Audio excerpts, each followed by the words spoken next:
people who are perceived as visionaries, it's often like revisionist history. Yeah. Like I imagine that Patrick Collison, when he started Stripe, didn't feel like a visionary. He was like, we're just gonna make payments work online. Yeah. And then like increasing the GDP of the internet. Like I think that probably came a little bit after they started solving the problem. I think most of us have someone in our life who every time we speak to them, we feel like we really should raise our game. For me, that might be Paul, today's guest. Paul sold his first company to Mux, the video API, in 2021 and worked at Twilio in the really early days, as well as Mux after the acquisition. And Paul founded Browserbase in January 2024, which was also the same time that I met Paul when he was writing his first lines of code for Browserbase. Browserbase is a browser automation dev tool. So for all the people building agents, they need infrastructure for their agents to be able to go around and do stuff on the web. And they've grown like crazy. In June of this year, 2024, they announced that they raised $6.5 million. And the other crazy thing is that every time I spoke to a VC, they would say that the company they were most excited about was Browserbase. So they really struck this chord, and a lot of people are excited about Browserbase. So the obvious question is, how has Paul been able to go from zero to where they're at now so quickly, as well as how have they been able to create that excitement, especially around investors? We also talk about how to hire, including how to hire your friends. We talk about what to look for in your hires for DevTools. One thing to stick around for that I think is the most interesting part of the conversation is how Paul prioritizes things and some of the things that he doesn't prioritize. Not many people are willing to talk about that, so I find that really interesting. It's a really cool episode. Enjoy. You know, you saw Browserbase day -10, I would say. Yeah. Very, very early days. So it's kind of cool to have come full circle and now be on the pod. I'm excited. Yeah, and it's kind of crazy because I remember, like, I think when we first met, I was like, I made this like little script that would like book badminton courts for me, and it was like surprising how annoying it is to work with browsers and so. Yeah, that's a canon event, right? Like every developer early on in their life cycle actually wants to automate some sort of task that they do. Yeah. And it means they have to go out into this rogue internet and load a web page, click a button, fill in a form, and they use beautiful soup. They're writing some hard-coded stuff. And then as soon as they want to like deploy that, where they can close their laptop and it runs. Yeah, we'll always work on your machine, right? Doesn't work on Amazon for some reason. That's something that I think is just so core to every developer's experience. And that's where Browserbase comes in, because we make it so you can deploy these browser automation scripts to the cloud and have them run reliably without having to replicate everything that happens on your local dev environment. Yeah, it's very, very cool. And I guess you already felt this was like a thing, right? And then it seems like it was like seeing the rise of agents has kind of like, was that like an aha moment where you're like, I have to build this? Well, I always knew that this particular piece of infrastructure was a painful thing, because I had spent my time as CTO of my last company just nights and nights and nights digging through old Stack Overflow questions, learning how to find the right font driver to make emojis work, or why, certain things weren't working in the browser for this version of Chrome, but they work in this version. So I'd felt that pain, and I was just really unhappy with the tools that existed out there for running this kind of stuff. And then it kind of became more clear to me this would be valuable, because I made a small SaaS application during like 2023 or so, which was actually like logging in and helping Airbnb hosts automate their messages. Not many people know this story, but kind of like a nights and weekends project, I built this business called Guest Guru, which was a like Airbnb chatbot. It was super early on in like ChatGPT. And part of that workflow required like logging into Airbnb and responding to messages, because there was no messaging API we could have access to. So from that, I pulled out my old browser automation knowledge combined with an LLM, and it kind of clicked for me like, oh, this is actually going to be a really common primitive for other people who are building AI applications or AI agents. And from then, I just did a bunch of other conversations with other people who were building, and this was something that always came up as like a top 3 pain point for them. So it felt really clear to go start the company. I quit my job on the same day someone told me hey, I would pay money for this right now. I was like, sounds good. I'll walk back into the office. I think they were having a board meeting that day, which is a tough time to quit, but they were very graceful about it and they were supportive for me to go start this company. I always said that the only company I would start again would be a headless browser company. That's all I know about from my time at Stream Club. And that's the one I'm starting now. That's very cool. And if you had to put your finger on like how you've been able to like kind of grow so fast in the first 8 months of Browserbase, like why that's been. Okay, quick announcement. WorkOS are hosting a one-day conference dedicated to enterprise software. It's called the Enterprise Ready Conf, and it's taking place on October 30th in San Francisco. They have got the founder and CEO of Vanta, Christina, speaking, as well as the head of product for ChatGPT. Yes, ChatGPT, Brit. So if you've got questions for them, go along. And they've got their founder of WorkOS, of course, Michael Greenwich, who's been on the show twice, and you know how much he knows about enterprise software. So if you're kind of thinking about, selling enterprise software, or you already do it, you should definitely check out this conference. Go to enterprise-ready.com or click the link in the show notes. Yeah, I think the growth to like the majority of our customers are actually people who built this on their own. Like we really tapped into the pain point, like people who have built and maintained this stack on their own, and they're like, screw this, I don't want to. Or they use a competitor who they haven't really innovated on that side. Is that because it's more for like testing rather than? Yeah, I think a lot of the tooling is built around testing. I also think that like generally the people who've played in this space have been more bootstrapped companies or people who've been like, one of our biggest competitors is run by a single guy with a bunch of contractors. And the dashboard really hasn't changed since like 2019. I was a customer of theirs until I built Browserbase. So I think that they were just kind of dissatisfied with, they had this complex piece of infrastructure. They wanted a Vercel or Clerk-like experience for managing this, but no one had really stepped up to build a product level that would match that. And I'm really lucky that I was building for me, so I knew exactly the features I wanted to. Like our roadmap to this date is still the stuff that I think that we should have had on day one that we just haven't had time to build yet. And by delivering on that and also like evangelizing the problem a little bit, I think that we've been able to win over the trust of quite a few customers, especially startups. And I remember when I was CTO of my startup, the way I decided about buying SaaS or infra, I'd ask other CTOs, what are you using? So this year I really focused on making sure that I was talking to all of the SF AI agent builders and AI application builders and making sure that they knew about us and they were choosing us. And if you win SF, I think you win a lot in AI right now. So it's lucky I've been here for 10 years. So I already know where everyone hangs out.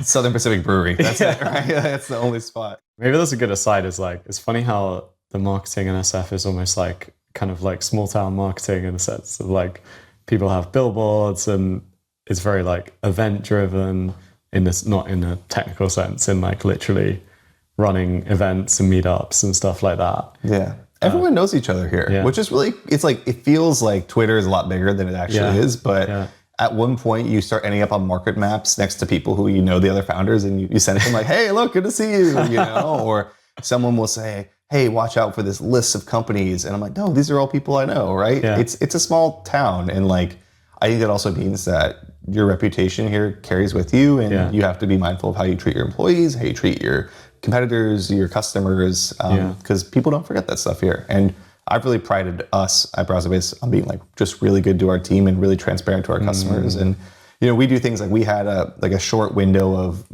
decreased performance, and we sent a company like a Slack blast to everybody for something that I think a lot of the people would have just swallowed and not talked about. Like we're trying to be super transparent about what doesn't work, because that's really frustrating as a dev when the thing isn't working. You don't know if it's your code or the vendor's code. From day one, we want to try and be really transparent about what's going on our side and what's going on your side, and helping people figure out why is this thing not working. Yeah, and what kind of stuff were you saying in like not in specifics, but like when you talk about like decrease, you said decreased performance? Yeah, so like there was like a 6-minute window where session creation was slowed down, and we said, hey, like here's what happened. This is the start time. This is the end time.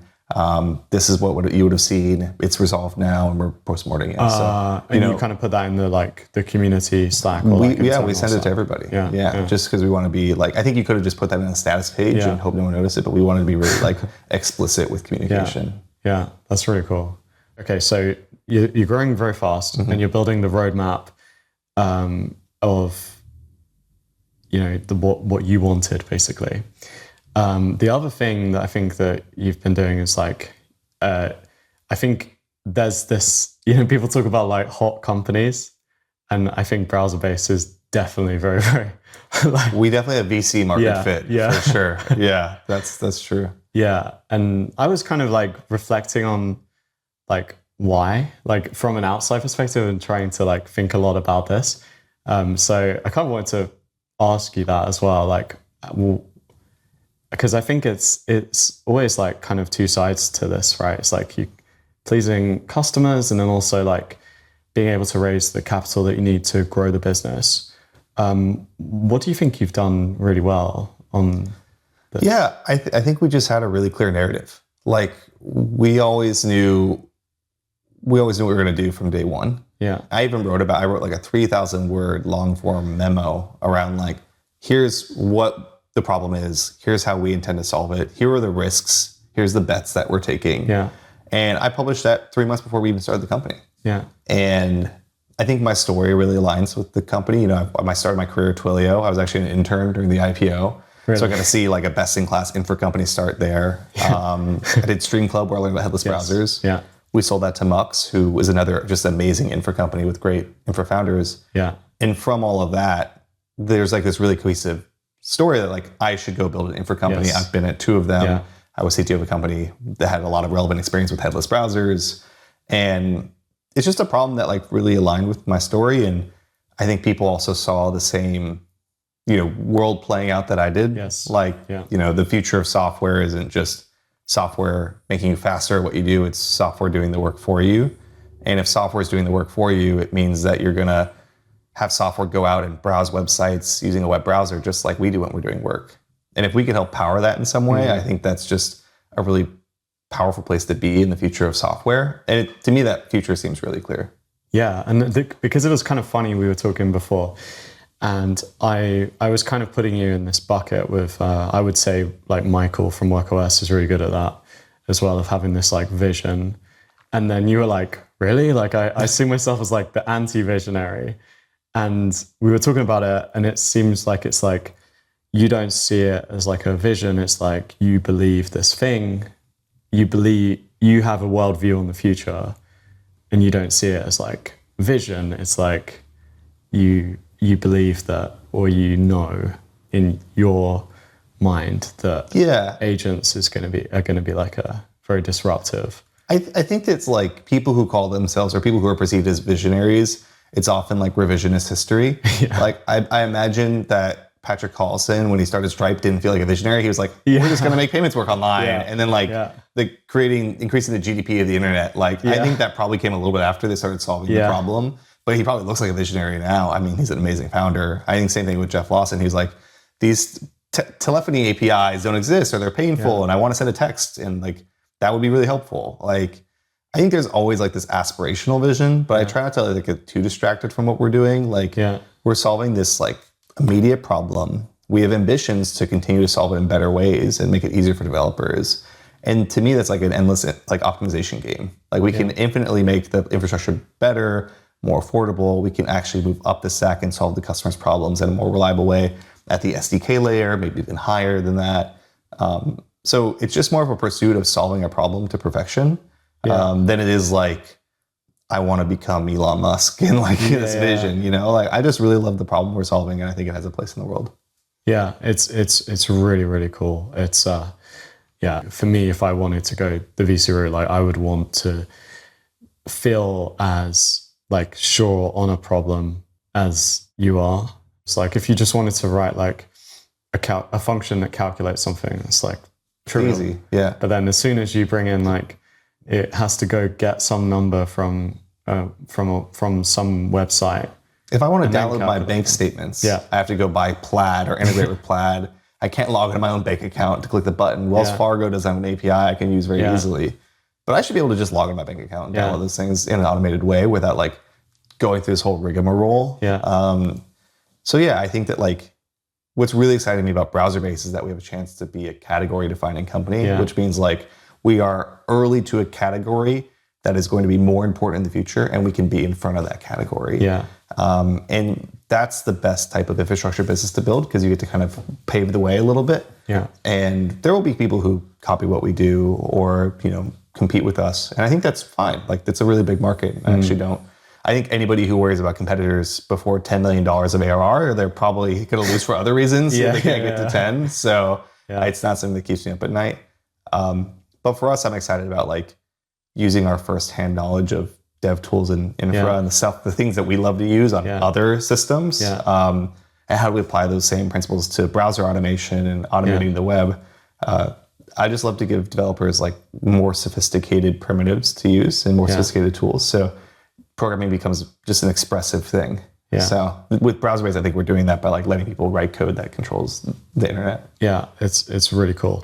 And so, okay, so you're at Twilio, and then you built Stream Club, a DevTool, at Mux, a DevTool. Browserbase is building tools for developers, but I guess in particular, it's like AI engineers would be like one categorization. One of the questions I had for you is like, do you feel like it's different, the audience that you're building Browserbase for versus the audience that you were kind of like the type of developers that you're building Browserbase for versus your previous experiences? It's actually, it turns out engineers buying AWS and engineers buying Browserbase have the same questions, right? Like, will this infrastructure work? Like, how much is it going to cost? How reliable is it? How does it scale? So it's very much like an infrastructure business. And right now, one of our target segments are like these new AI companies, because we know that they need help right now to get to market faster, to launch their thing. So they're willing to adopt and use Browserbase. There's a huge category of developers who aren't doing AI that actually also need Browserbase and headless browsers for a variety of data retrieval tasks, browser testing, just traditional RPA that doesn't use any AI at all. RPA, robotic process automation, it's like, automating something with Playwright. So the customers aren't very different. I think that what we've done is just really tried to serve these startups that are just getting started, because this is when they're making their fundamental infrastructure choices. And what I think about is like, every time we add a cohort of new customers, how is their revenue going to grow over the next 12 months, right? Yeah. And what's nice is like, maybe like the first couple weeks, not going to be a huge customer, right? Yeah. They're just building their thing, they're getting started, they're going to launch. But as they grow and find product market fit, we get to grow with them, which is the most beautiful part of infra businesses, is that you win when your customers win. So I try and do a lot. Like, I'm reviewing YC apps of some of our customers right now, right? Like doing everything I can to help them move along, as well as like from some of our larger customers, like how do I help them navigate the procurement process so they can get to buy Browserbase faster and get their internal project they're trying to build to prod sooner. Yeah, and how are you spending your time right now? Because you're also, that's another thing, is that you're a solo founder, which is, that was a visceral reaction to that. Yeah. Well, I'm happily married, so I'm co-founder for life. Julia does a lot for me, so I would not be able to do this without an amazing spouse. I've also just been able to hire like really great people. Like, my first manager at Twilio is now our head of engineering. Really? Yeah, that's super cool. So cool. One of the people I worked with at Mux on the browser stuff I did actually now works for us. Really? We just hired our designer who worked with me at Stream Club. So we're reassembling the dream team. Like, it's a lot of people I worked with before who I want to work with again, and we're able to get them to come join us. Being a solo founder, I mean, I spent the first third of Browserbase building the product. I built the whole product with some great contractors we brought in to help us as well. The second third was really kind of putting the team together, and we built this amazing core team of infrastructure engineers. And then the current third that we're in is really scaling the company and preparing for, I think 2025 is going to be a really big year for us, and I think we're starting to see signs of that, especially as foundational models become better and better. Claude 3.5 Sonnet has unlocked a lot of really interesting use cases. Yeah. And I think we'll see that more with an evolution of foundational models. So we're really thinking about how do we prepare to scale the company? And like, that's like, we have a PTO policy now. Like, what does it mean to take time off? Yeah. Like, we have an expense policy. Like, I'm not the only person managing all our expenses anymore. So we're trying to hire and really put in place the things we need to scale the company. Yeah. So I can kind of move into this place where I can actually do the highest leverage things. Like, it's probably not the best use of my time right now to like take our Amazon bill and put it into Ramp. It's probably a better use of my time for me to be like really nitty gritty in the product docs and like giving feedback on how this feature should work, and hopping into customer fires and helping support them when the team is busy. Like that's the best use of my time, is like making the product better and helping customers. So I'm trying to hire more great people to help us scale Browserbase. And for us, that means like building out a team on the go-to-market side. Like we have our first sales engineer starting. Sophie's going to come in and she's going to get on all the customer calls and help support them. So I can maybe skip a few customer calls in the future, and that'll be okay because she's going to do a great job. Yeah, that's super, super cool. How is it like hiring your friends? Is it like, do you have any tips for people that are like, I want to hire my friend? Yeah, I don't know. I think hopefully your friends like you, you know. I think salary negotiation with friends is tough. Thankfully, like we've always kind of had like compensation bands. So like we've been able to like say, this is like what everyone else is going to be making. So we have to stay within this to make the conversation better. That's smart. And then just like working with friends is all about being transparent, you know, sharing candid feedback, setting expectations appropriately. I want to be friends with everyone at my company. Like this is like one of the biggest reasons why I'm a founder is actually this idea of building like a good company. And to me, that means a company where everyone is actually viewing this job as the best job they ever have. And I actually get more fulfillment from that personally than like, you know, becoming the biggest company in the world. I'd rather we have a company where everyone actually leaves their job, leaves their day super energized and is going home and is excited about the work they're doing. And if we do our jobs right, hopefully we can make them generationally wealthy too. So that impacts their family and their kids and their grandkids. So that all starts with like making sure the team is really aligned with what we're doing and excited about it, and keeping them engaged by giving them the opportunities for them to grow too. Yeah, that's really cool. And are there any like things that you would recommend if someone's like hiring like their first people in terms of just like, you know, like making sure that people are energized when they leave the office, or, you know? Yeah, I think for us, like, I just really wanted to make sure everyone wanted to work here, and I told them all the reasons why they shouldn't. I was really clear. Like, I was trying to convince people not to work at Browserbase. Like, I mean, obviously, I think the first half of the conversation is me selling Browserbase and why it's so great and what the upsides are. But at some point in the conversation, they also need to want you. I think as a founder, especially a solo founder, your first few hires, you're like, I need this person. If I don't get them, we're screwed. I can't move forward. That just results in people having not the right expectations aligned. So I always try and start with the sell of like why you should work at Browserbase. This is like, here's the opportunity, here's the world we see. And then I end with, here's all the reasons you shouldn't. Like, hey, like we sometimes work out of core hours. That's okay. It's like, that doesn't mean you have to be working at the office for those outside the core hours, but just know that it's going to happen. Or there's a lot of work here. It's going to be kind of hard and stressful sometimes. There's fires. Like we're running around, we're reprioritizing. It's very dynamic. Like the more that I can like lay that all out so they have that choice, I think it results in us having a higher success rate, you know? And for us, that's the most important thing, is like making sure people come and are successful in the role when they join. Yeah, that's really cool. And what were you like looking for in people that you were bringing in?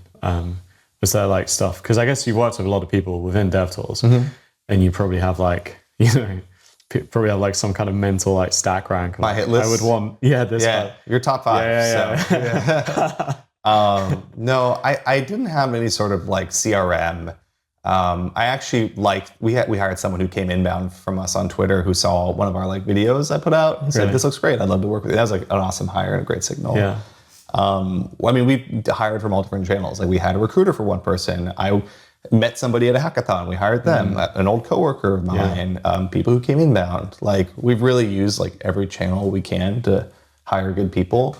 And is there some stuff that you're like, ooh, this, like, you know, they do something, they say something, you're like, or you see some sort of specific type of work and you're like, yes, like this is the kind of person that I'm looking for. I think I now have a pretty good nose for eng talent. I cannot distill that down into why. It's pretty crazy. But Taste. I've hired a lot, like across like 3-4 companies now. It's weird. Like I actually can assess eng talent pretty reliably in the first conversation without even seeing any code. I think in the end, what I was looking for with Browserbase is I'd always ask this question, which is now ruined after this podcast, which is like, what's your favorite dev tool? And tell me about like the tools and infrastructure that you love and why do you love it? And what don't you like? And from that, it actually it can be in a conversational setting where now I'm hearing about this person's product preferences, like what their expectations are of the things they work with. And for working at an infrastructure company, you probably should have some opinions around infrastructure. Like if someone says Stripe is amazing, like, oh yeah, I like Stripe, I see that. And then they say usage-based billing at Stripe is really poorly built. I'm like, oh, okay, cool. They really know what they're talking about. But if they say the Amazon console is really the pinnacle of developer tools, it may be a red flag and you want to reconsider, So yeah, it is what it is. Yeah, that's actually a really good point. Because I feel like it's like there's this skill doesn't kind of show up on like resumes traditionally about like, API design or like having something that just feels good, like when you use it, like using this API, it feels good, and some people are really good at kind of getting to that, whereas others, I feel like it's like it's something that probably is quite difficult to kind of. I have a crazy analogy here. Yeah. Okay, so buying a dev tool is like buying a jacket. Interesting. Okay, when's the last time you bought a jacket? Yeah, I bought a jacket just before I came. Okay. It's like, so I get a Patagonia one just to fit in. Well, okay, that's the easy buy. When you buy a jacket, maybe you see it at the store and you're like, okay, yeah, that's a jacket. It's got sleeves. Yeah. It's got pockets. It looks nice. If you're buying linear, it's got gradients all over the place. But you still gotta, before you buy the jacket, you gotta try it on. Yeah. You gotta like, okay, the pockets are here, the sleeves feel right, it's cozy inside. I think it's the same way as like buying a dev tool. Like no matter how sexy the landing page is and like has all the features, developers need to try the thing, right? Before they buy it. And look at that jacket, right? And for us, we actually try, and when you finish our sign-up flow, you're actually dumped in like an IDE in the web browser where you can click run and you can see code being run on a browser. You can edit that code and play with it. And like you immediately see where Browserbase is used for and how it works within the first like 5 seconds. Yeah. And that allows us to kind of move forward that try-on period, the moment of magic is what some people call it, as early in the sign-up flow as possible. Because we're building kind of complex and previously niche infrastructure. Like, I mean, I don't think a lot of people know the in-depth parts of the Chrome DevTools protocol and Chromium or even Playwright. But when they see code runs here, browser does this, it kind of clicks. And that's like, when I see that, the session recordings of people doing that, I'm like, oh yeah, they get it because now they're typing in it and they are editing this thing live. And now they know how they can build their thing using Browserbase. Yeah, that makes total sense. And I was speaking to Colin from Clerk, and one of the things that he was talking about was like, they want to get people not to use a sign up component. They found that like sign up and login component, people weren't really like getting the value of Clerk. They had to like get further and add like the profile component. And then they would suddenly see like, oh, I get this gives you more than just like the stuff that I had previously. Is it like, is that part of it? It's like you're trying to get people to do a specific thing once they log into Browserbase. And if they do that, they're very likely to actually, try to like use it properly. Yeah, for us, it's like, do they run the sample code? That's generally sample code. You have to like use your terminal and git clone and then run this SDK or IDE or whatever. But our sample code is in the dashboard and it's a fully functioning IDE. So like if they run the sample code and they modify it, they're in, they get it. They understand like how this works. And I think we're doing a pretty terrible job of this right now. I'd give us a C+. Okay. But it's also been 8 months. So like, seems like that's better than almost every. When it's still working, our conversion rates for post sign up to upgrade are like above market. And I'm happy about it. It's not the brightest burning fire.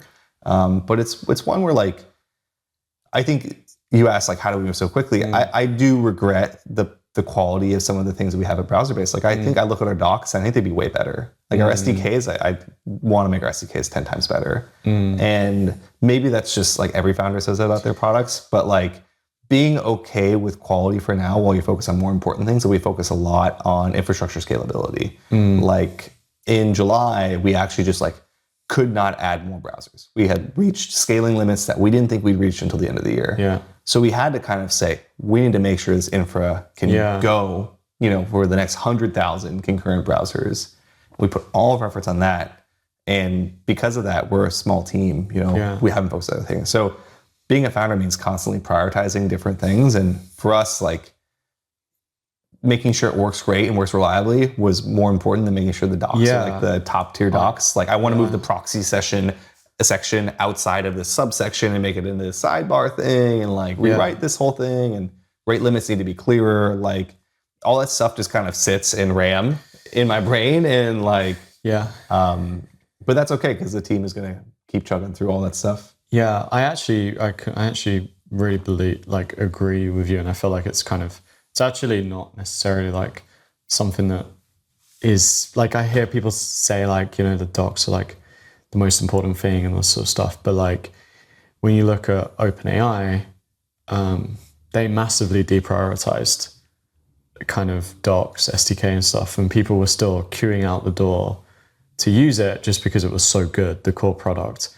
And I feel like that's kind of what you're describing, is like, if someone is supposed to run a browser session for a very specific, important thing and it doesn't work, that's going to cause them actually a lot more pain. They'll probably bear with you and just like send a support message. And if you reply to them, that docs thing is like not an issue. But if things don't run reliably, it's like, that is an issue for people to run their core business with you. It's the most important thing is like reliability of the infrastructure. And it's been our number one focus, is like making sure how many nines can we get, and doing that from day one. And I think we can tolerate docs being a little bit, there's a grammatical mistake or something, but we can't tolerate the infra not working. And that's been where we shift our priorities. And the reason why I'm saying all of this is like, I think a lot of founders don't talk about the things that they have to, that they're not proud of. Yeah, exactly. And like, I've listened to some conversations and I'm like, oh wow, these guys are crushing it all over the place. Everything. Yeah. And like, I think you opened it like, Browserbase is crushing it, like, as a hot company.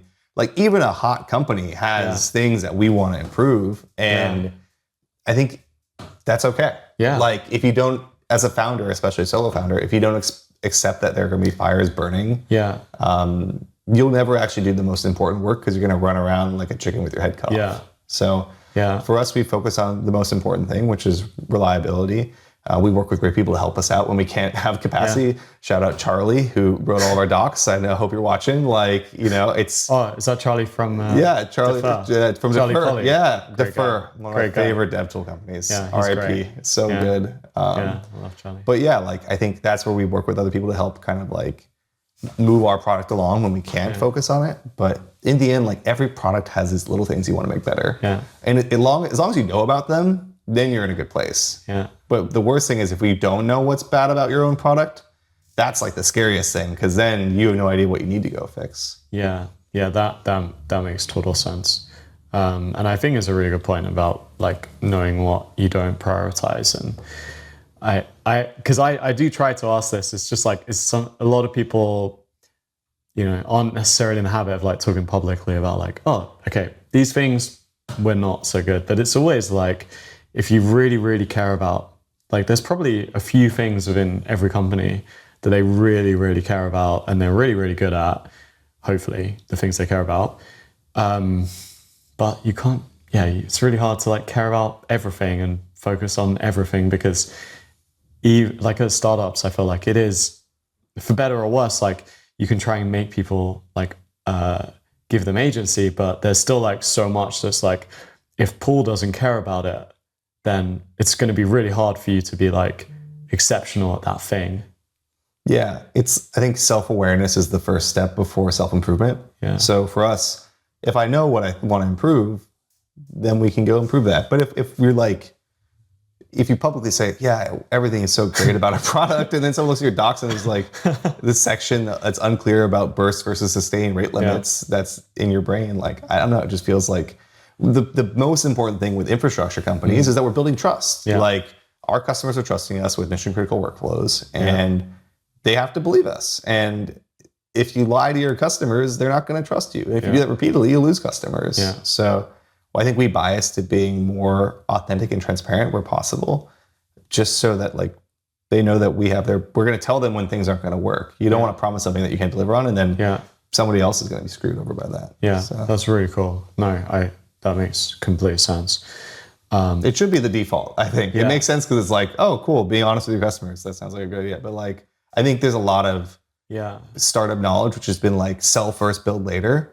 And yes, there is some of that you should do, but I think oftentimes if you sell the moon and you can't deliver on it, I think it just burns a lot of credibility. Yeah. Well, I guess because that is a good point as well. It's like there is often this talk about like, you know, I mean, especially on like Twitter and stuff right now, there's a lot of talk about like scale and like how, you know, you don't actually need to worry about this stuff. Oh, the VPS, levels IO. Sort of stuff, right? Like it's kind of like, so it seems like there is some kind of nuance there of like when you should and shouldn't care about, you know, scalability, for instance. Yeah, I think if you can run your whole app on a VPS and it works great all the time, you should do that. I fully believe that. If you want to run your own browsers, I support that. And I'll tell you exactly how we do ours. Yeah.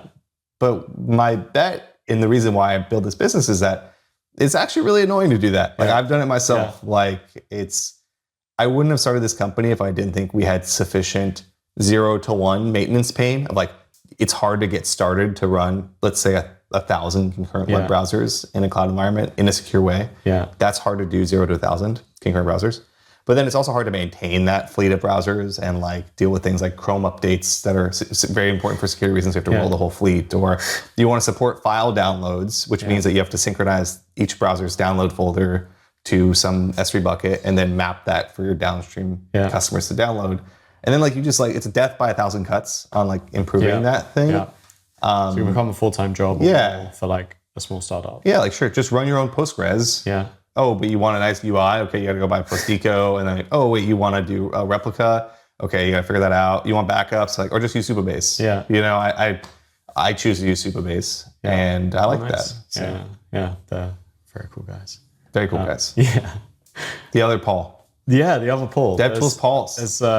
We've got Paul from JamSocket, Paul Butler. Yeah. Who's also a browser guy. Yeah. So. Yeah.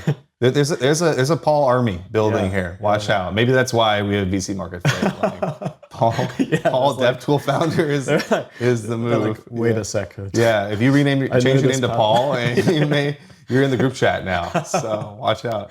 Yeah. That's incredible. So this is like the second time round that you're going on like building a DevTool. Are there things that you're doing differently this time consciously that we haven't covered so far? Yeah, I mean, solo founder is one of them. I think I love my co-founders. One of my co-founders actually became a customer today, which is pretty cool. Yeah, okay, it's awesome. Wow, cool. Shout out Lan. But I think being a solo founder allows us to move at a lot more speed because there's no alignment needed. Like it's me. When you have a co-founder, it's like you and your co-founder getting aligned, and then the founders with the team being aligned. Like when it's just me, it's just one step remove. And I think being aligned is the most important thing for a startup, and we can make that a lot faster with just me. I also think that like we're working fully in person all the time. Yeah, 5 days a week in San Francisco. We just got a new office, and very cool. That's been great. I mean, it's so hard because I meet so many amazing devs that I want to hire that I can't because they don't want to move from where they're at, and I totally respect that. I don't think one is better than the other. Yeah, like I think what Jake is doing at Railway fully remote is like really impressive, and the way they pull it off, I think is like so cool, and they do a really good job of it. So it's not like a choice of what's better or worse, but like we all opted into this culture of being in person and going to the office every single day. And we need to honor that because as soon as we break that, then it's like, well, why did we all agree to do this in the first place? Like, we're building an in-person company, and that's been like a very like conscious and sometimes painful decision. Yeah. But you know. Yeah. What would you say are like the biggest benefits of being in person? Yeah, it's hard to put it into words, but I think like there's this more contagious energy. You get to see a lot more of like when someone is like really struggling and like they're putting in a lot of work into something and it's really hard. So I think it makes the celebrations of big achievements much grander. Yeah. Because I think when someone is remote, at least for me, it's harder to gauge the effort they put into something. Yeah. But when I know Dom is at the office, like putting in a ton of work on this new browser pooling feature and it ships, I'm like, that's so awesome. Like I know how hard you worked on that. And I literally saw you there before I got there and after I left, like for weeks straight, you know? So it feels like everything becomes a lot more tangible with the work that's being put in. And it's just fun. Like we go out to lunch and dinner all the time. Like we hang out. Like it makes it really easy to have impromptu things happen, which is a lot harder when you're remote.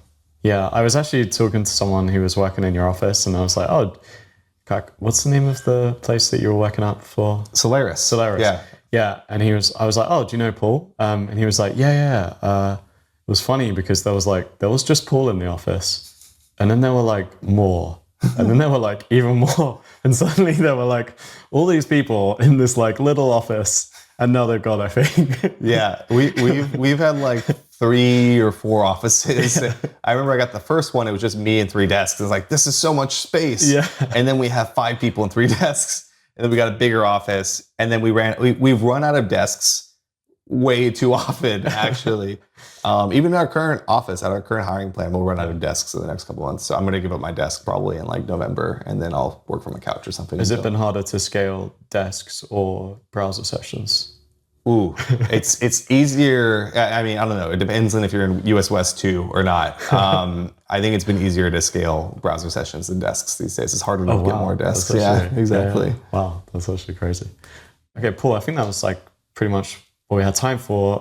Was there anything else that you wanted to talk about before? No, I was just going to add that it's really great to have, this podcast. And I think that it is a small community of infrastructure builders and DevTools builders. And the more that we can kind of get together and share the pros and cons and the pains and the stuff we're going through, I actually think that it makes the whole infra community much better. So I'm happy for you to put us together. I appreciate it. Yeah, no, thank you. And it's so cool to actually I think this is, one of the very few DevTools I've seen at the earliest stages going and it's been so cool. So I've learned a ton from you just watching how you do things and stuff. So it's really cool to actually have time to ask you the questions that I had. So yeah, thank you very much. Thanks, Paul. man. And good to be here. Yeah, I'm expecting a huge IPO in a few years, and that you'll be back on. We'll do a 10-year reunion one, and I'll have no hair. And I've already got no hair. There we go. Perfect. I'll match. I'll grow a beard again. It'll be a good one. Yeah. Okay. Dude, that was fun. Yeah. Thank you.